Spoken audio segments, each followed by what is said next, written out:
Low-income seniors need help, far more help than they're getting. At Low Income Relief, we serve a lot of seniors who are struggling with rising rents, high inflation, and low fixed incomes. I'm Nicole from Low Income Relief, where we help millions of people save money and get free stuff. And today I want to talk to you about things you need to know about low-income seniors in this country. First, around 1 in 10 seniors lives in poverty. The official poverty rate for seniors in the United States is actually around 9%, which is 9 in 100, but that's really close to 1 in 10, and that doesn't even paint the whole picture. Most of our poverty statistics are based on this official poverty guideline, which is based on old data. It's based on food consumption in 1955 and food costs in 1961 and indexed to inflation. It doesn't really take into account any non-cash benefits, taxes, increased housing costs, or medical expenses. So it's really an incomplete picture of poverty in the first place. If you use the supplemental poverty measure, which does account for a lot of those things, the actual poverty rate for low-income seniors is closer to 13%, which is more than 1 in 10. And poverty gets worse as you get older. Maybe it's due to higher medical costs or depleted savings, but the poverty rate gets worse with age. In a 2021 study by the Congressional Research Service, it was discovered that people age 80 and older experience the highest poverty rates, with over 11% of people living in poverty according to the typical guidelines. The poverty rate was slightly lower for people between the ages of 75 and 79, and lower again for those between the ages of 70 and 74, and the worst poverty rates were among women ages 80 and older. Those who are single struggle the most. Women who had divorced, were widowed, or had never married had significantly higher poverty rates. Never married men also had significantly high poverty rates. Another thing you should know is that Social Security and SSI account for 90% of the total money received by low-income seniors. 90%! It's no secret that seniors rely on Social Security, but many people don't understand how important this lifeline is to low-income seniors. You can't really overstate it.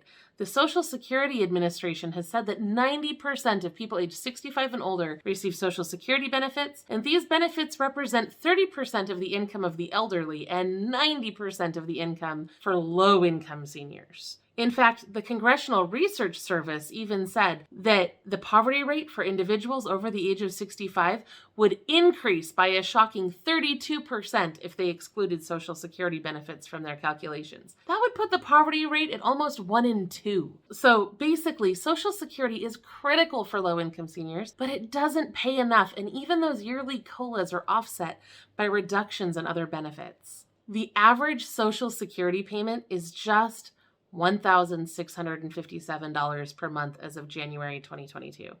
That's not a lot. According to Rent.com, the average rent for a studio apartment in the United States is $1,691.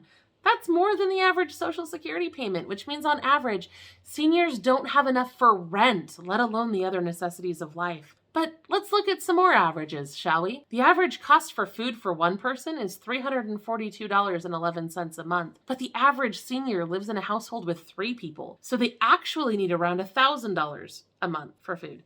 And according to Energy Star, the average monthly utility bill is $171. Oh, and households led by someone age 65 or older spend an average of $555 in out-of-pocket healthcare costs per month as well. So just between the average rent, food, utilities, and medical expenses for one person, you're going to need close to $3,000, and that is a lot more than the average Social Security payment per month. Is it any wonder why so many seniors live in poverty? But in all these reports, the government thinks it's okay because food stamps help. After researching this in depth, I was amazed by how many times the government or reporters seem to think that senior poverty was okay because they get food stamps.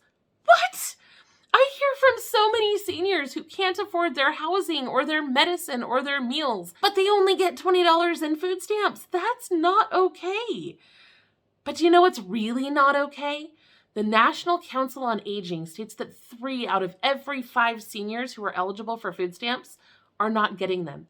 That's 5 million seniors who are struggling with low income, who don't even get any food stamps at all. But the government and all these reporters keep saying, oh, it's fine, because food stamps is there, but it's not really.